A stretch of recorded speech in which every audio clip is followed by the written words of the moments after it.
Good morning students.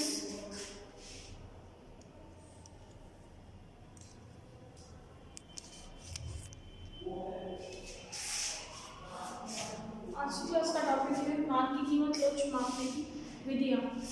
उससे पहले मैंने आपको पढ़ाई थी मांग की लोच के प्रकार कितने प्रकार की होती है और मांग की लोच की कीमत लोच की प्रकृति, कीमत लोच का ढाल भिन्न भिन्न बिंदुओं पर भिन्न भिन्न होता है, वो सब इससे पहली क्लास में देखा था। आज हम पढ़ने वाले हैं मांग की कीमत लोच की। पहले श्रेणियाँ पढ़ी थी, अब मांग की कीमत लोच को मापने की विधियाँ पढ़ेंगे। मांग की कीमत लोच, मांग की लोच कितनी प्रकार की थी? मांग की कीमत लोच, आय लोच, तिरछी या आड़ी लोच। उसके बाद मांग की कीमत लोच की श्रेणियाँ थी 5 प्रकार की: पूर्णतः लोचदार, पूर्णतः बेलोचदार, एक से कम, एक से ज़्यादा और एक के बराबर। ये सब पढ़ा। अब आज की क्लास है मांग की कीमत लोच को मापने की विधियाँ। तो मांग की कीमत लोच को मापने की विधियाँ भी 5 हैं। वो कौन कौन सी? एक तो परसेंट मेथड, प्रतिशत विधि। दूसरी है अनुपातिक विधि। तीसरी है बिंदु विधि। चौथी चाप लोच विधि, चाप लोच विधि। और 5वीं है कुल व्यय विधि। तो ये मांग की कीमत लोच को मापने की 5 मेथड्स हैं। तो पहला मेथड है परसेंट मेथड, यानी कि प्रतिशत विधि।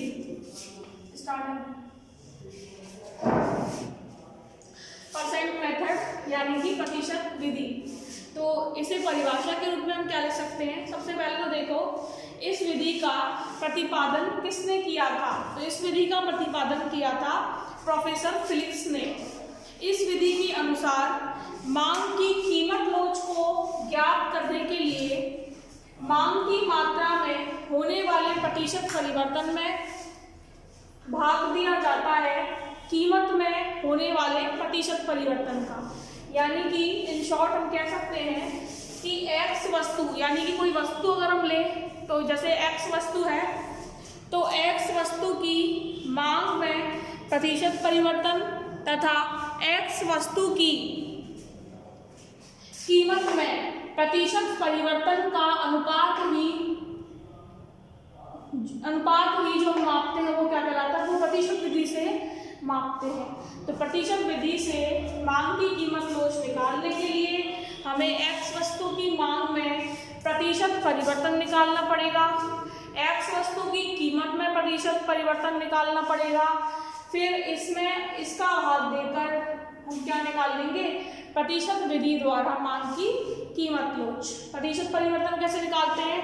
यानी कि 100 से इंटू करके तो प्रतिशत याद करते हैं। तो कैसे? जैसे वस्तु की मांग में प्रतिशत परिवर्तन निकालना है तो क्या निकलेगा कि del Q upon Q into 100। ये परसेंट मेथड हो गया, ठीक है। फिर 100 कट जाएगा और फिर सूत्र तो ये निकल के आ जाएगा, यानी कि वही वाला del Q upon del P upon Q, ठीक है।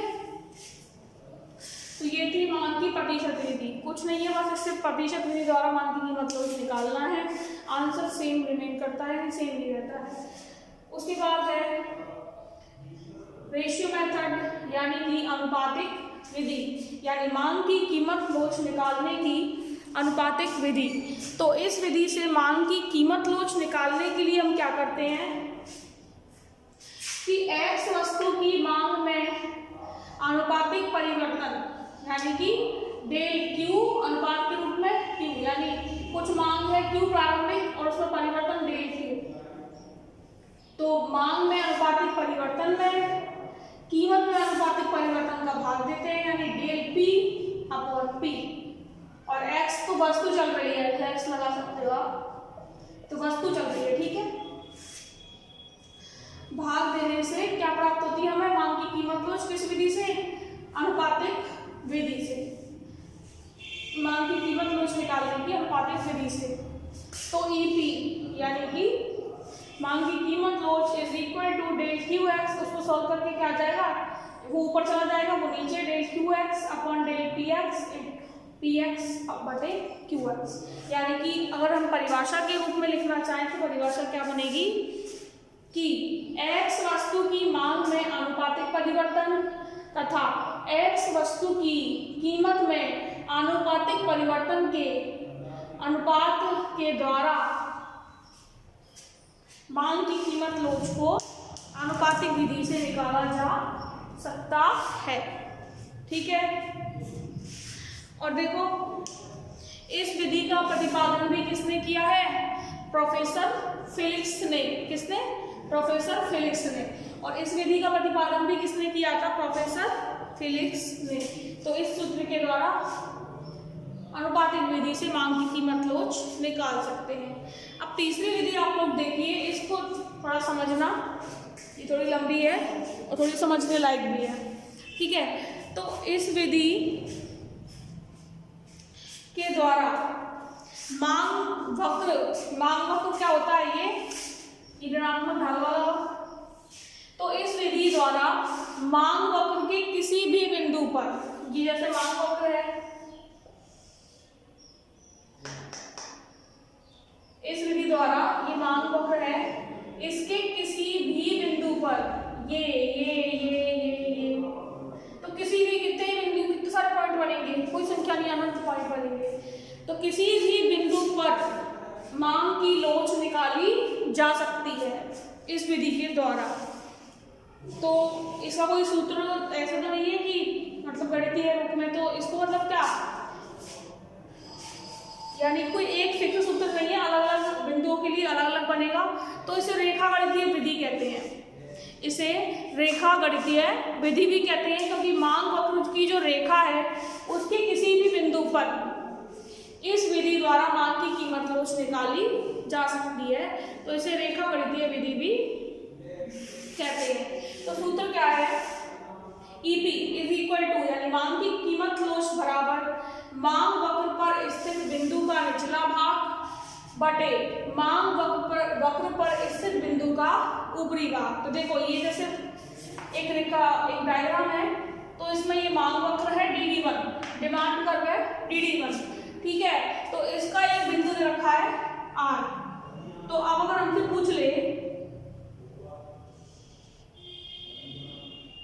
कि इस R बिंदु पर मांग की कीमत लोच निकालिए, तो सूत्र क्या है? मांग वक्र पर स्थित बिंदु का निचला भाग कौन सा हो गया? ये वाला RD1। तो RD1 बटे मांग वक्र पर स्थित बिंदु का ऊपरी भाग क्या हो गया? RD। और इन दोनों, तो इसकी सहायता से हम मांग वक्र पर स्थित किसी भी बिंदु पर मांग की लोच निकाल सकते हैं। जैसे और समझिए इसको, ये तो हमने एक पॉइंट पर देखी।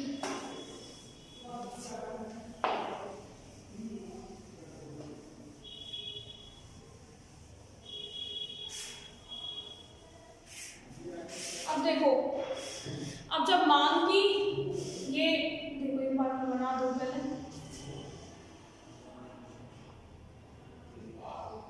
ये मांग वक्र, ये y अक्ष, x अक्ष, ये DD1। मैं पॉइंट ले लूं, अगर यहाँ पर मांग चल रही है, यहाँ कीमत चल रही है, तो चलता ही है मांग। एक तो ये पॉइंट है A, एक ये पॉइंट B, एक ये पॉइंट C। एक सेकंड,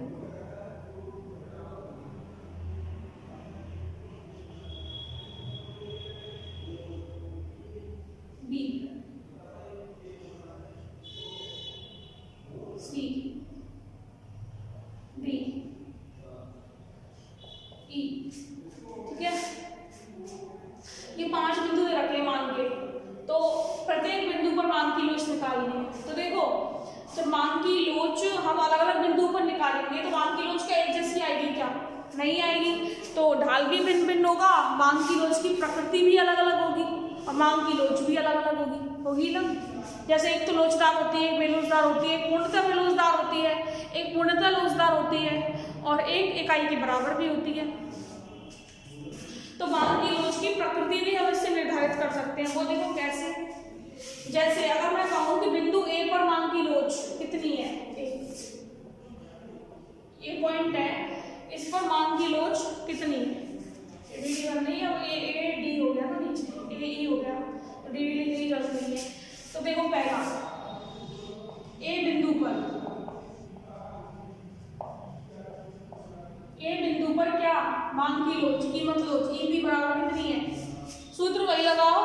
मांग वक्र पर स्थित बिंदु का निचला भाग, तो ए का निचला भाग क्या है, ए ई, और इससे ऊपर का भाग क्या है, कुछ नहीं, यानी कि 0।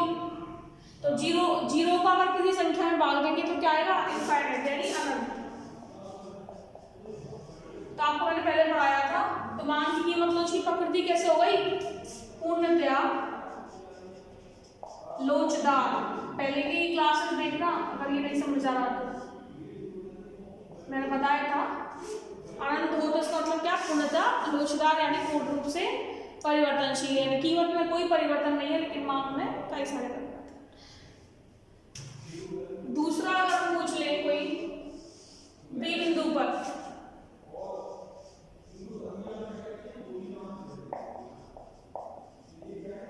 क्या ई, तो बी बिंदु से निचला भाग बी ई, बी बिंदु से निचला भाग क्या होगा, बी ई,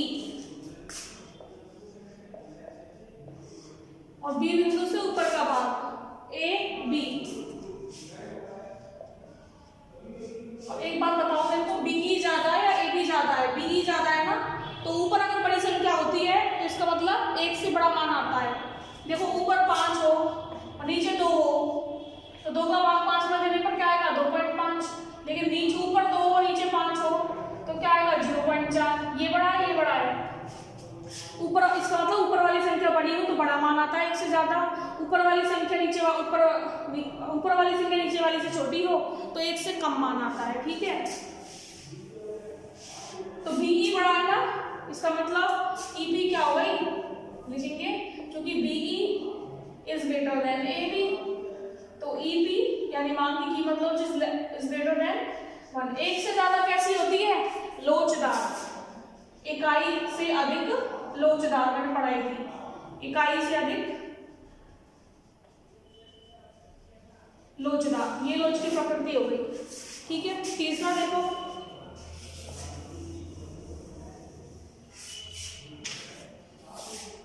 तीसरा बिंदु सी पर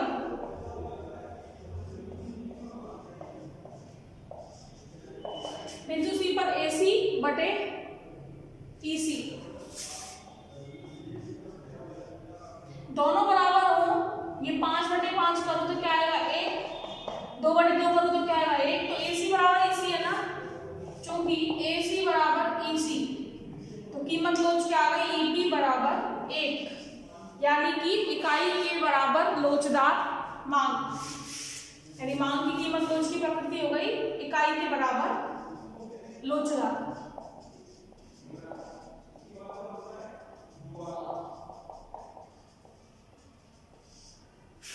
ठीक है, इकाई के बराबर लोचदार, पूर्णतः लोचदार हो गई, इकाई से अधिक लोचदार, इकाई के बराबर लोचदार। चौथी देखिए,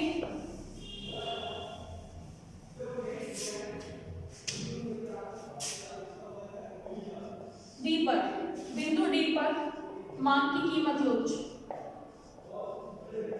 ईपी,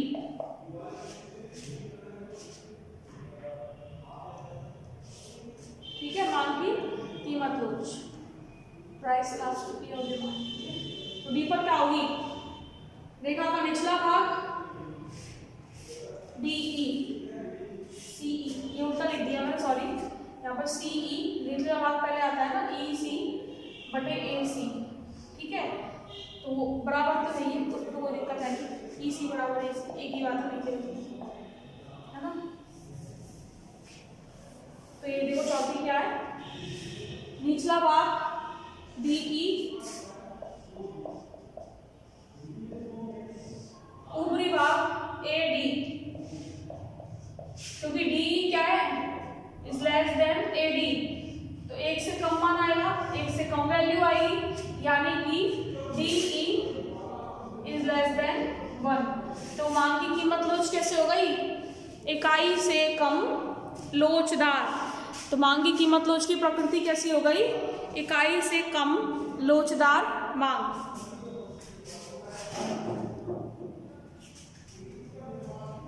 मांग की कीमत लोच की प्रकृति इकाई से कम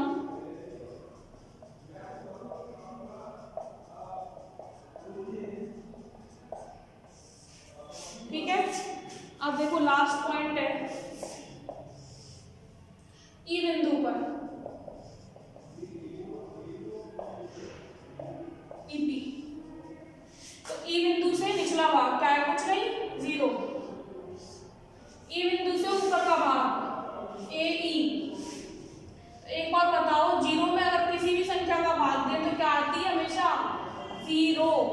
0 में अगर किसी संख्या का भाग दें तो 0, और 0 का भाग किसी संख्या में दें तो इनफाइनाइट, यानी कि अनंत। ठीक है, तो ये क्या आ गई, 0। तो मान की कीमत लोच की प्रकृति क्या हुई, 0 होने पर क्या होती है, मान की कीमत लोच होती है पूर्णतया बेलोचदार, यानी अपरिवर्तनशील। क्या इतनी बात समझ में आ गई? तो ये हुई मांग की बिंदु लोच, जिसे हम रेखा गणितीय है मांग की बिंदु विधि को, मांग की कीमत लोच की बिंदु विधि को क्या कहते हैं, रेखा गणितीय विधि भी कहते हैं। और इस विधि के द्वारा मांग वक्र के किसी भी बिंदु पर x, y, z किसी भी बिंदु पर मांग की कीमत लोच आसानी से निकाल सकते हैं, लेकिन भिन्न भिन्न बिंदुओं पर स्थित मांग की कीमत लोच की प्रकृति भी भिन्न भिन्न होती है, जो कि स्पष्ट है। तो ये 3 विधियां, प्रतिशत विधि, आनुपातिक विधि और बिंदु विधि, ये आपको समझ आ गई होंगी। कुछ ज़्यादा टफ था नहीं इसमें। और नेक्स्ट 2 विधियां हम देखेंगे नेक्स्ट क्लास में, यानी कि कल। ठीक है, अगर आपको नहीं समझ आई हो तो कमेंट या मैसेज कर देना। आज की क्लास में